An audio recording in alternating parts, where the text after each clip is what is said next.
నమస్తే friends, welcome back to అమ్మ చేతి కమ్మదనం. ఈరోజైతే చాలా టేస్టీ కర్రీ చేయబోతున్నా. పెసర పునుగులు కర్రీ చాలా బాగుంటుంది. Super tasty curry. కడాయి పెట్టుకుని 2 స్పూన్లు ఆయిల్ వేసుకోవాలి. కొద్దిగా జీలకర్ర వేసుకోవాలి. కట్ చేసుకున్న ఆనియన్స్ వేసుకుని ఫ్రై చేసుకోవాలి.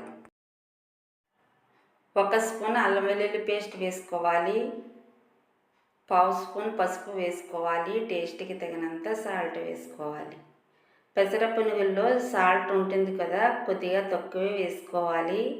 ఇవన్నీ బాగా ఫ్రై చేసుకోవాలి. చూడండి, ఆనియన్స్ అయితే బాగా ఫ్రై అవ్వాయి. ఇప్పుడైతే 3 స్పూన్లు కారం వేసుకోవాలి.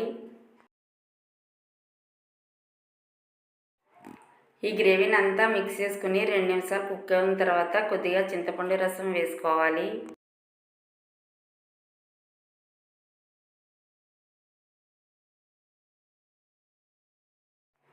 మూడు పచ్చిమిర్చి కట్ చేసి వేసుకోవాలి. కొద్దిగా కరివేపాకు వేసుకోవాలి. 1 స్పూన్ మసాలా పొడి వేసుకుని ఒకసారి గ్రేవీని అంతా మిక్స్ చేసుకుని మూత పెట్టుకుని కుక్ చేసుకోవాలి.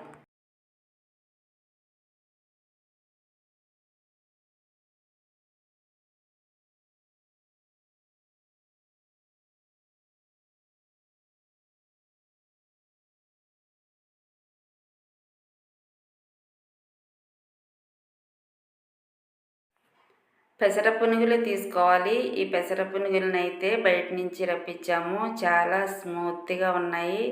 చూడండి, స్పాంజీలా ఉన్నాయన్నమాట. టేస్ట్ కూడా చాలా బాగున్నాయి. ఇవైతే ఇలా కట్ చేసి పెట్టుకోవాలి. ఇవన్నీ అయితే ఇలా కట్ చేసుకోవాలన్నమాట. ఈ పెసర పునుగుల కర్రీ అయితే చాలా బాగుంటుంది. ఎప్పుడూ ట్రై చేయకపోతే ఒకసారి ట్రై చేసి చూడండి. చాలా టేస్టీగా ఉంటుంది. చాలా ఈజీ రెసిపీ కూడా. ఈ పెసర పునుగులు అయితే ఇలా కట్ చేసి పెట్టుకోవాలి. గ్రేవీ అయితే రెడీ అయింది. ఇప్పుడు కట్ చేసుకున్న పెసర పునుగులను వేసేసుకోవాలి. ఈ కర్రీ అయితే చాలా బాగుంటుంది. చాలా టేస్టీగా ఉంటుంది. చాలా ఈజీగా కూడా చేసుకోవచ్చు. మనం ఏ కర్రీ లేనప్పుడు బయట నుంచి ఇలా పెసర పునుగులు రప్పించుకొని చాలా ఈజీగా చేసుకోవచ్చు అన్నమాట. చాలా బాగుంటుంది ఈ కర్రీ. ఈ కర్రీని అంతా ఇలా ఒకసారి మిక్స్ చేసుకుని ఒక 3 నిమిషాల పాటు కుక్ చేసుకోవాలన్నమాట.